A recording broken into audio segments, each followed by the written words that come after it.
Bonjour à tous, nous recevons aujourd'hui Robert Louison qui ne vient pas avec sa casquette de président de Canal Achat, mais avec sa casquette d'écrivain et qui vient nous parler d'une nouvelle production.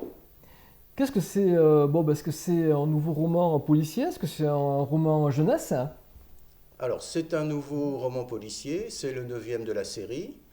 Il s'appelle Noir Saphir. Je pense que le titre est suffisamment attrayant et vous voyez derrière moi probablement la couverture. Et j'ai l'impression que c'est l'un des meilleurs que j'ai écrit. Tu sais ce que dit Jean d'Ormesson, hein, pour la modestie, je ne crains personne.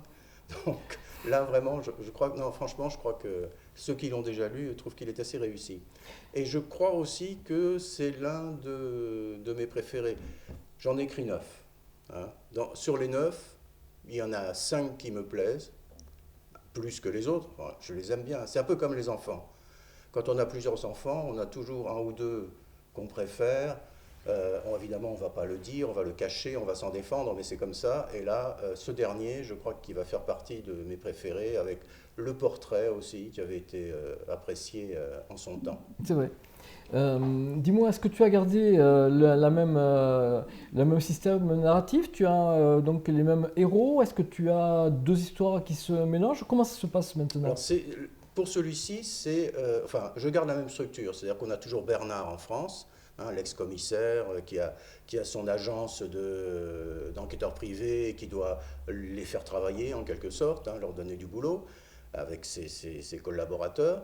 Et il y a Pilar de l'autre côté en Espagne. Et dans quelques-uns de mes romans, il y a des enquêtes tout à fait séparées et de petites interventions.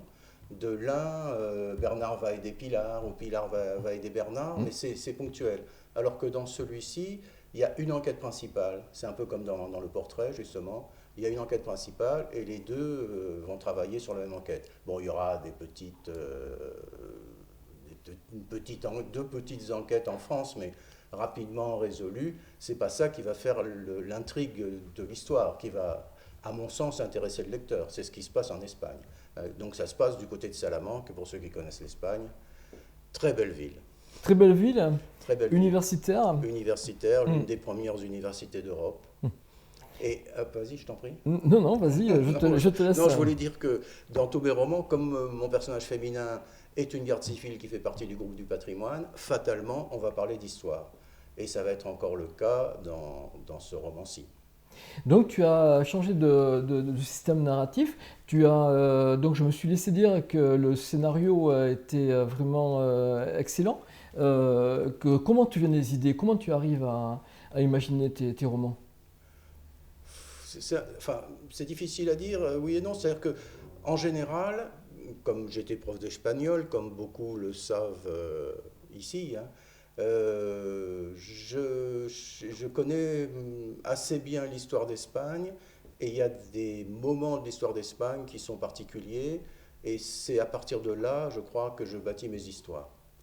Donc, je cherche des personnages qui ont un rapport avec les deux pays, de façon à pouvoir intégrer facilement mon, mon commissaire français, mais j'ai un petit faible pour Pilar, comme tous les lecteurs, très Mhm. belle, etc. C'est vrai. J'ai un petit faible pour Pilar et les aventures sont plus tournées vers l'Espagne. Mais il y a aussi une enquête qui se déroule en France. Dans celui-ci, elle va se dérouler du côté de Saint-Émilion. Est-ce que tu vas faire une séance de dédicace bientôt pour présenter ce nouveau roman? Absolument, ce sera le 11 mars, donc samedi qui vient, là, samedi prochain, à la librairie Laffitte, de 10 heures à midi. N'hésitez pas à venir me voir. Nous serons là. Merci.